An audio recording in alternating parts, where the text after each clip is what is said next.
Alors là, j'ai eu une super question de la part d'un client. Alors, en fait, il veut racheter une entreprise et il veut connaître la valeur SEO du site web de l'entreprise. Il sait pas comment l'évaluer finalement et j'avais pas vraiment la réponse en fait, donc je me suis dit que j'allais te demander.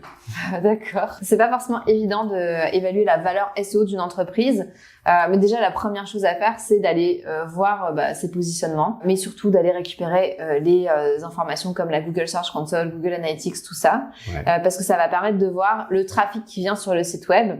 Google Search Console, ça permet de voir ce qui vient justement du moteur de recherche au niveau organique, donc pas la publicité.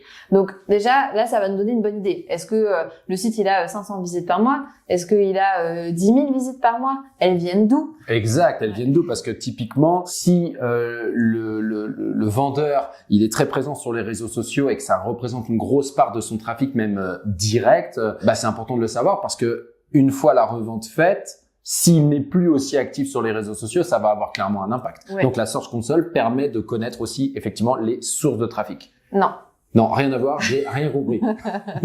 La Search Console, quand je voulais dire de où, est-ce que ça vient du Canada, est-ce que ça vient de la France? Parce que, on peut avoir énormément de trafic.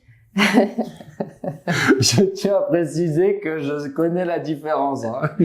On peut avoir énormément de trafic, mais qui est pas dans notre zone. Donc c'est bien beau, mais si finalement tes clients ils cherchent un avocat ou n'importe quoi à Montréal, oui, si t'as plein de trafic qui vient de France, c'est bien, mais c'est pas ça qui va t'apporter forcément des leads. Donc peut-être la valeur de ton trafic elle a un peu baissé. Enfin en tout cas moi d'après moi si je devais l'évaluer, je le ferais baisser un peu parce que le but c'est d'avoir des leads. Ce que tu disais tout à l'heure, oui c'est intéressant de savoir d'où vient le trafic, mais ça c'est plus avec Google Analytics qu'on va le savoir.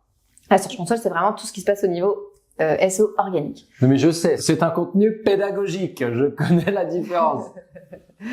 Ça va me suivre. Donc là, il est capable de connaître donc ces différentes sources de trafic, il est capable de connaître la destination, enfin l'origine du trafic, mais en termes de valeur, finalement, il fait quoi? Il analyse les leads qui proviennent de ces différentes sources. Puis après, c'est dans le CRM qu'il est capable d'évaluer quel est le taux de conversion, voir ce lead en particulier. C'est comme ça qu'il va déterminer finalement. C'est ça, c'est que une fois qu'on a vu s'il y a eu du trafic et tout, ce qu'on veut voir, c'est est-ce que il convertit ce trafic-là. Donc, pareil, Google Analytics va nous donner, par exemple, toutes les conversions qu'on va avoir eues. C'est vrai que si le client il a un CRM qui est bien paramétré, qui a de l'allure, etc., on pourrait même voir quels sont les leads qui viennent du SEO et est-ce qu'ils sont qualifiés surtout parce que parfois ça peut ne pas être qualifié en fait. Si c'est des gens qui contactent le site web pour faire du démarchage justement de services SEO comme il y a beaucoup de j'ai plein de leads. Ça. Mais non en fait c'est pas des leads donc mais ça va compter comme un remplissage de formulaire.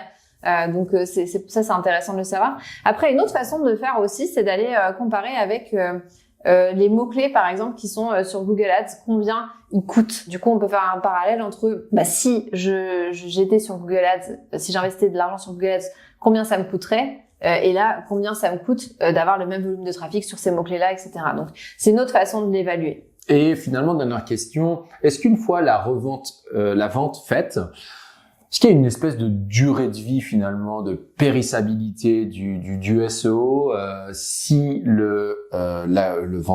l'acheteur ne garde pas l'agence ou ne garde pas le spécialiste SEO finalement, pendant combien de temps il peut profiter, on va dire, de ce travail-là selon toi? Ça dépend beaucoup de la concurrence, parce que c'est sûr que je dirais que en général le SEO quand il est arrêté pendant quelques mois.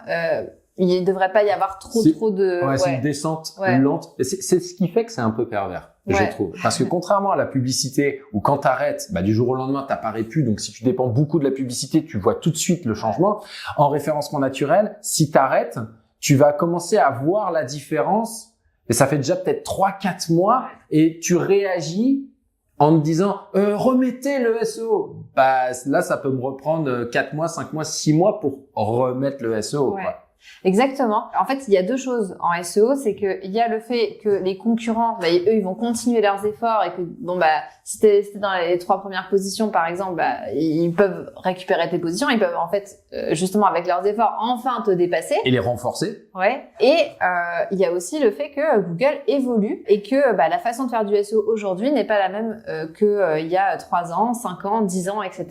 Et avec les mises à jour, on peut aussi se faire frapper par une mise à jour et là perdre du positionnement. D'ailleurs, même quand on est avec une agence SEO, ça n'empêche pas. Donc aussi pour prévenir, le client il achète donc une entreprise, le SEO tombe au bout de 3 mois, c'est pas forcément un acte malveillant ou quoi. Il s'est peut-être juste fait frapper par une mise à jour parce qu'il mettait en place des actions avant et ça marchait très bien. Puis là, pas de chance, ça fait 3 mois, puis boum, tu t'es pris une pénalité. C'est possible. Oui. Ok, parfait. Bon, je vais lui dire ça.